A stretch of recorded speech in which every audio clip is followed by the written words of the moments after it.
ደቀ መዛሙርት አንዱ ሲሆን በመጽሐፍ ቅዱስ ውስጥ ብዙ ዝርዝር ሀሳብ ባይኖረው የቤተ ክርስቲያን ታሪክ እንደምናገር ከሆነ በወንጌል ምክንያት በድንጋይ ተወግሮ የሞተ ይህም ያዕቆብ እርግጥ ለክርስትና የኖረ ሰው ነው።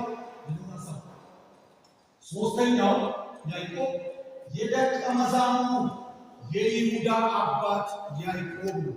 የደቀ መዛሙርቱ የይሁዳ አባት ይህ ያዕቆብ ከአስቆሮቱ ይሁዳ የሌላው ይሁዳ አባት ነው። የአስቆሮቱ ይሁዳ አባት አይደለም።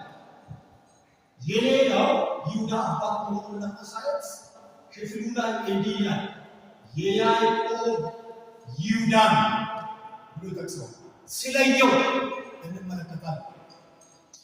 አራተኛው ይሄኛው ያዕቆብ መልእክት የጻፈው ያዕቆብ ይሄኛው ነው።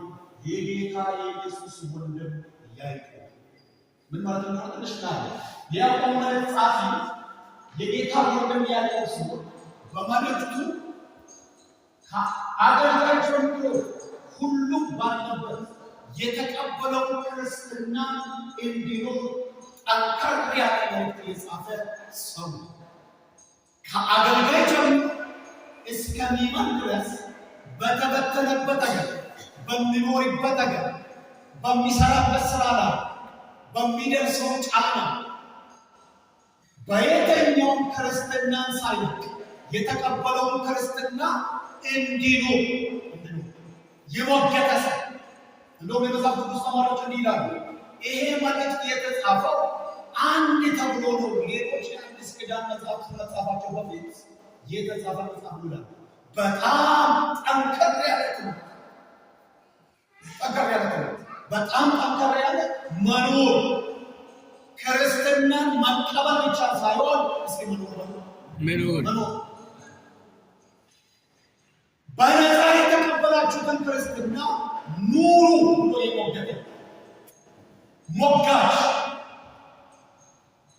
እና ታዲያ የጌታ ኢየሱስ ወንድም ስም ማለት ነው የሚለው ትንሽ ማንሳት ጥሩ ነው። አላክ ብዬ የትምህርት ሀሳብ ስላወጣ አልገባም። ማርያም የባኮቿን ኢየሱስ በድንግል ከወለደች በኋላ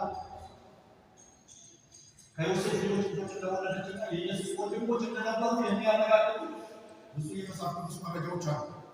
እነዛ አሁን የዚህ ሀሳብ ዋና ሀሳብ ስላወጣ ለምን ለመነሻ ያክል ተጠቃለለ ማቴዎስ ወንጌል 13:55-56 ያለው ስታው እንዲህ የሚለው የጸሐፊው ልጅ አይደለም እናንተ ታሪክ ባለ ወንድሞች ያዕቆብና